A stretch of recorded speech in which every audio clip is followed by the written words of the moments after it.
Hi everyone, I hope you're all doing really well. Today I just wanted to bring you a short little video on ways that you can stay sharp over the winter and in the off season. Things are really hard right now between it getting cold out in most places, like it's already in the 20s where I am and I don't even want to go like near a window, let alone outside.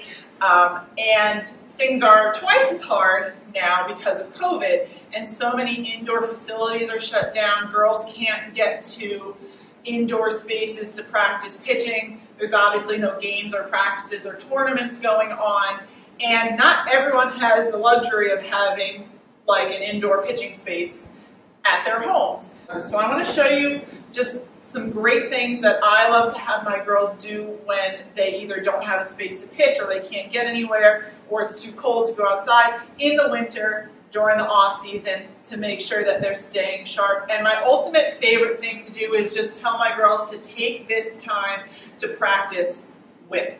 Most people I know who have pitchers at least have a bow net or a tarp or a combination of the two.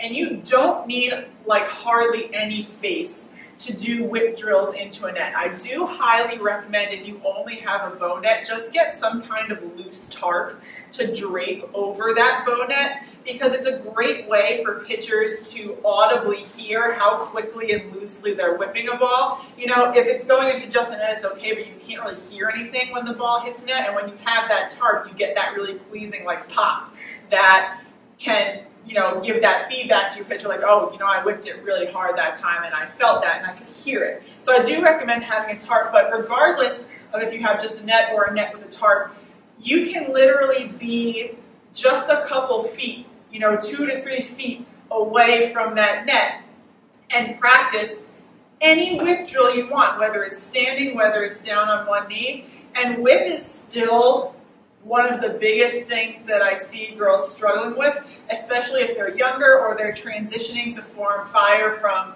some other kind of stiff form of pitching for the first time. It can take years to develop true, loose, fast whip.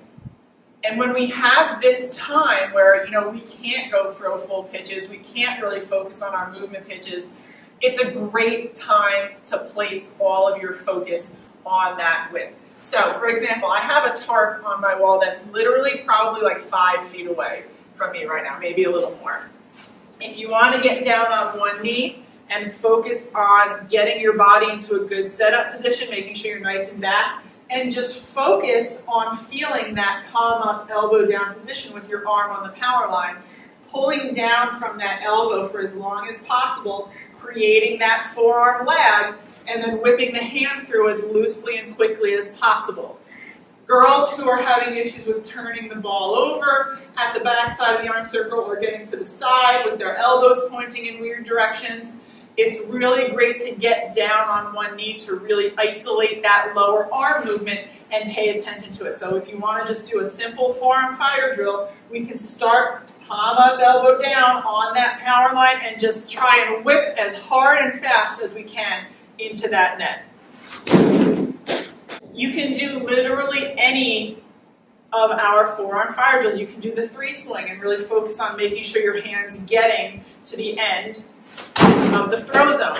The great thing about throwing into a tarp is that, one, like I said, you can audibly hear how hard and loosely and quickly you're whipping the ball, but we also don't need to worry about balls and strikes. There's no catcher, there's no umpire, there's no batters. We can just focus on that looseness and quickness of the whip. A lot of times when especially younger pitchers or pitchers learning this for the first time start to try and feel the whip, they focus so much on balls and strikes that they start to aim and they start to push, and that's when we get into issues with not feeling that good whip, which is why I love to have my pitchers throw into a tarp, especially in the off season. You can do simple arm circles from this position. Focusing on keeping that arm nice and close to the body and feeling that good palm up, elbow down position. You don't have to just do things down on one knee. You can do the same exact drill standing. Take this time to make sure your body's set up in a good power K position. Back toe and knee pointed forward, hips leading, upper body open. Whip. Whip. But whip isn't the only thing that you can focus on in this off season. Maybe you have really good whip, but you're struggling with other mechanical issues. One of the best things that you can do is take the ball away and practice your other body motions throughout the stages of the pitch. A lot of girls hate doing this because they're like, I'm not actually throwing the ball. What's the point of this? Muscle memory and repetition is the point of this. Let's say you're a pitcher who likes to open her body too much and get collapsed on that back drive-through foot.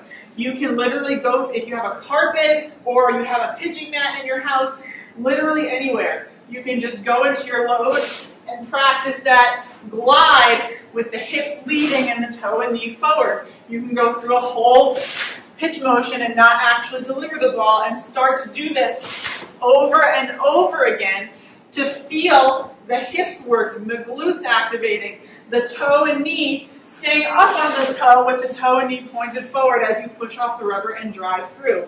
You can take your arms out of the equation and work on really making sure that your hips are exploding forward and your upper body is getting back if you're a pitcher who likes to get forward as they go into the pitch.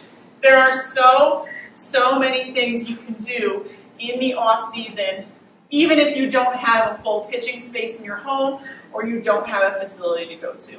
I hope you guys have found this helpful. I will have more videos coming your way soon, and I'll talk to you next time.